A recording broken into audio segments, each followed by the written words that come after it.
Thank you for attending today. I'd like to start out by asking Alice if she would come up here and share some words of inspiration with us. Alice? Hi.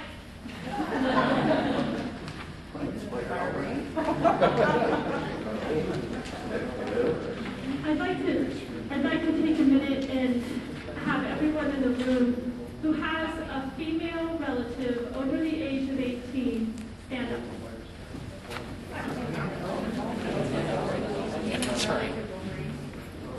Okay, so that's pretty much everyone in the room. So what I want you to think about, you may take your seats, thank you very much. I want you to take a moment and think that just 90 years ago, this event occurred. The women were innocent and defenseless, but they were jailed nonetheless for picketing the White House, carrying signs asking for the vote. And by the end of the night, they were barely alive.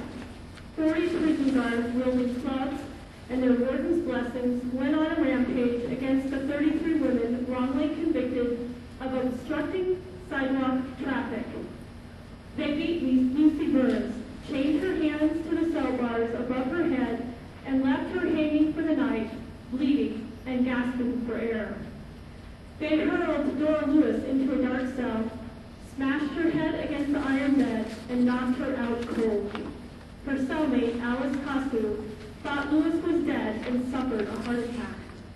Additional affidavits describe the guards grabbing, dragging, beating, choking, slamming, pinching, twisting, and kicking the women.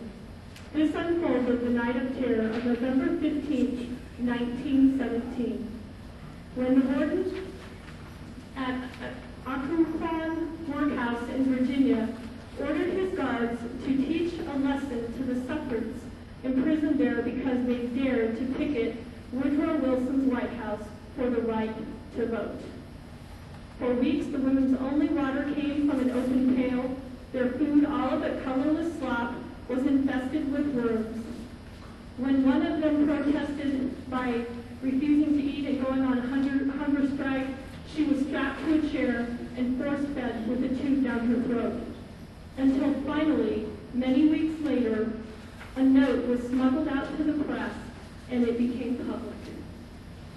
There's more to this story, and this was passed on by Kayleen from Yavapai Tuttle. We're here today to meet the candidates for what, in the scheme of things, may seem a very small democratic process.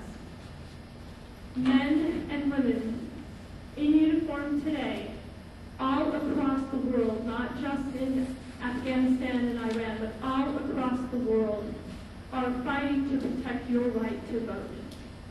Thank you for being here today and being responsible about learning about your options and who to vote for.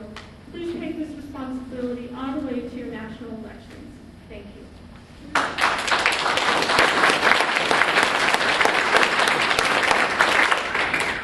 Wow, thank you, Alice. We've come a long ways in 90 years.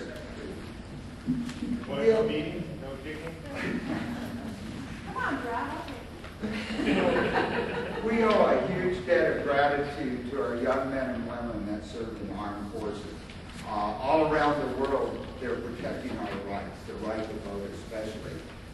Today with us representing the United States Army is Sergeant First Class Dwayne Lacey, and he's going to lead us in our pledge of allegiance. Sergeant?